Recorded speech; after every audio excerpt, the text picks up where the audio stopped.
एक छोटे से कस्बे में शर्मा परिवार रहता था। पिता, माँ और 2 बच्चे। जिंदगी बिल्कुल सामान्य चल रही थी, लेकिन अचानक पिता की तबीयत बिगड़ने लगी। पहले हल्की कमजोरी, फिर नींद में चीखना और रातों को किसी अदृश्य साये से बातें करना। डॉक्टर ने बहुत कोशिश की, मगर कुछ समझ नहीं आया। कुछ ही हफ्तों में पिता की हालत और बिगड़ गई और एक रात उनकी अचानक मौत हो गई। घर पर मातम छा गया। लेकिन तभी अजीब घटनाएं शुरू हो गईं। बच्चों को रात में खिड़की के बाहर किसी औरत की परछाई दिखती, घर के सामान अपने आप गिर जाते और माँ को सपने में वही औरत दिखाई देती जो कहती, अगली बारी तुम्हारी है। डरी हुई माँ ने एक तांत्रिक को बुलाया। तांत्रिक ने घर में पूजा शुरू की और तुरंत कहा, इस घर पर काला जादू किया गया है और ये काम किसी अपने पड़ोसी का है। पूरा परिवार हैरान रह गया, क्योंकि उनका पड़ोसी कई सालों से बहुत अच्छे रिश्ते निभा रहा था। लेकिन तांत्रिक ने एक अनुष्ठान किया और सच सामने आया। धुएं में जो चेहरा उभरा वह पास के पड़ोसी शुक्ला जी का था। असलियत जानकर सबके होश उड़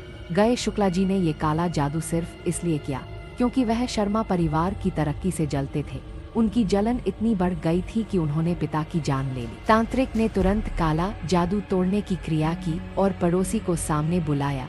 पड़ोसी ने गुस्से में कबूल किया, हाँ मैंने ही ये किया और अब मैं पूरे परिवार को मिटा दूंगा। वह मंत्र पढ़ने लगा, लेकिन तांत्रिक ने अपनी विद्या से उसकी शक्ति बांध दी। वह तड़पकर जमीन पर गिर पड़ा। तांत्रिक ने कहा, ईर्ष्या और काला जादू मिलकर हमेशा विनाश लाते हैं। उस रात के बाद शर्मा परिवार सुरक्षित रहा, लेकिन पड़ोसी का क्या हुआ कोई नहीं जानता। कहते हैं उसे गांव से निकाल दिया गया और उसकी परछाई आज भी रातों को लोगों की खिड़कियों पर दिखाई देती है।